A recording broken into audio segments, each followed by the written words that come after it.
All right, hey guys, welcome in today. I am excited for this project. This is one of my favorite projects that I've been doing a lot lately in the last couple years. Aaron Douglas kind of silhouette mixed with a little bit of value painting. So here I got a whole bunch of different stuff that I'm going to show you guys. As you can clearly see, I even got some more stuff over here that we will talk about in a second. So that's what I'm going to do. I'm going to a whole bunch of different options that you can do for this project. So I'm going to set some of this stuff aside. We will get to the paintings and pictures in a little bit. How I start this project off is two skills: figure drawing as one skill, and then value painting as another skill. How I start that out is really spending a day on each. So one day I set aside and talk about figure drawing, and I talk definitely about Aaron Douglas and how the figures were the focal point in a lot of his paintings, and I draw up some of the inspiration from his works and his studies, and we talk about how the body kind of has movement and it has power in the imagery in those, and then we kind of look at these kind of figure characters.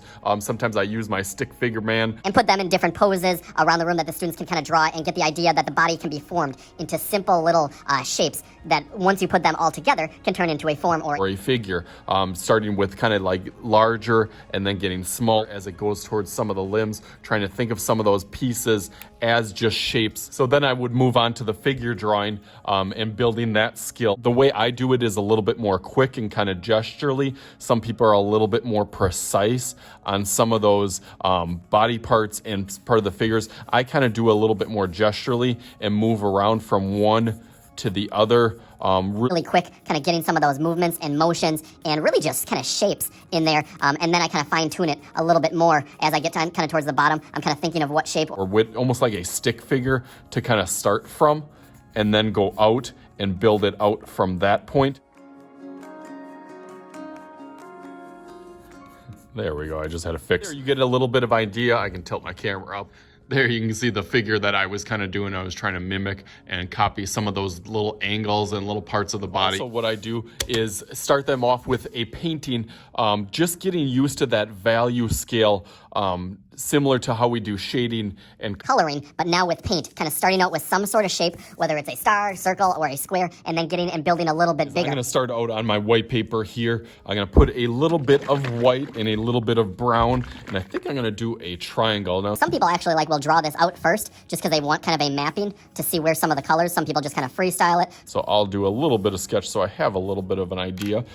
With paint, I always try to say like a finger or like a pinky's width of paint. Sometimes I use money. I say like a dime. Not that it gets to be like a quarter or a dollar amount of paint. Some of the paint comes out a little bit faster. Some comes a little bit slower. You just got to be careful on here not to squeeze it all the way on here like ketchup. You do not need too much white since the paper is white, but then for mixing it, you will need some more of that white. So I'll take my brown and just like the same, just being careful. I can see it coming out.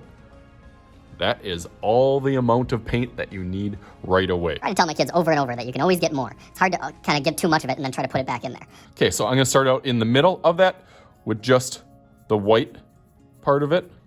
And already I can tell that my brush was not cleaned out, which I should probably check on that before. Check your brushes to see if they are cleaned out. This one was a little bit dirty, probably had some blue on. That is another reason why we're just doing a practice. Yeah, I can see a little bit of the blue mixture on here. Yeah, definitely more now. So clean your brushes out good. Paper towel to wipe that off.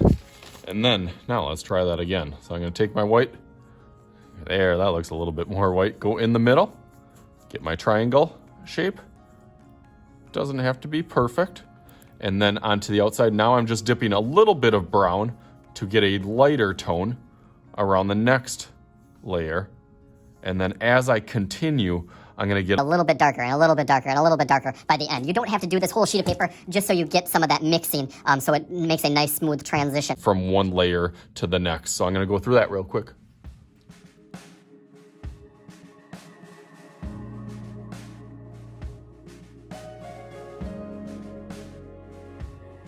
Okay, nice. So you can kind of see that smooth transition from one side to the other. Okay, so I'm happy and confident now, and obviously I've done this before, so I kind of know what I'm doing, and I have an idea of what style and what kind of technique that I want to use for that. So now I have the painting skill kind of mastered.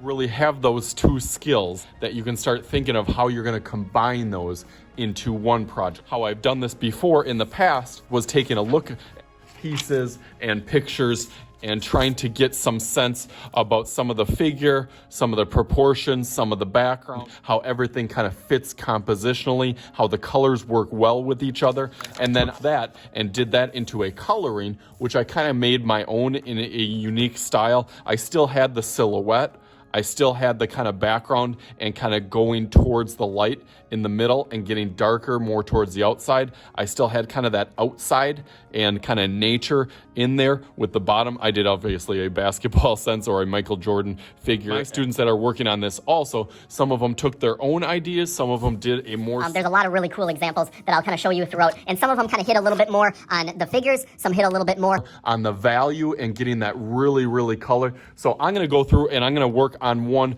that I'm gonna try to turn this one into a painting. So let's go through that real fast.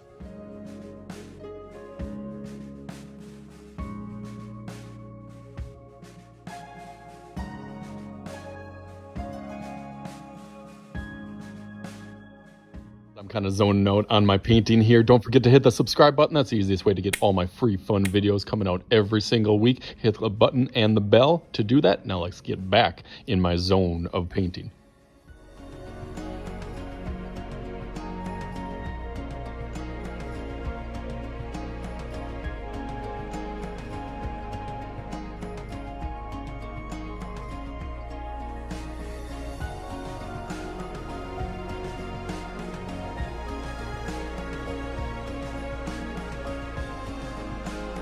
See it?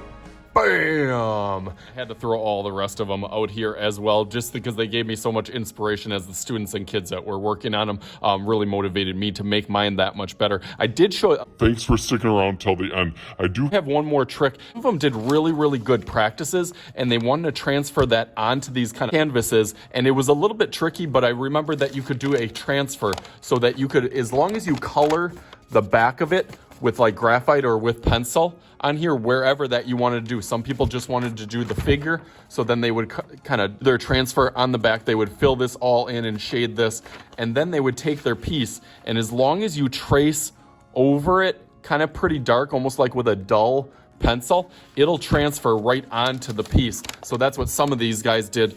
They colored the back to kind of get some of these shaping and some of these figures. A cool, unique, interesting way that you can make it a little bit more like your practice onto your final one, because I always like practices. So again, a little bonus tip on there. So thanks for sticking around till the end. So as always, this is Mr. Shooty's art channel. I am Mr. Shooty, and we'll talk to you guys later.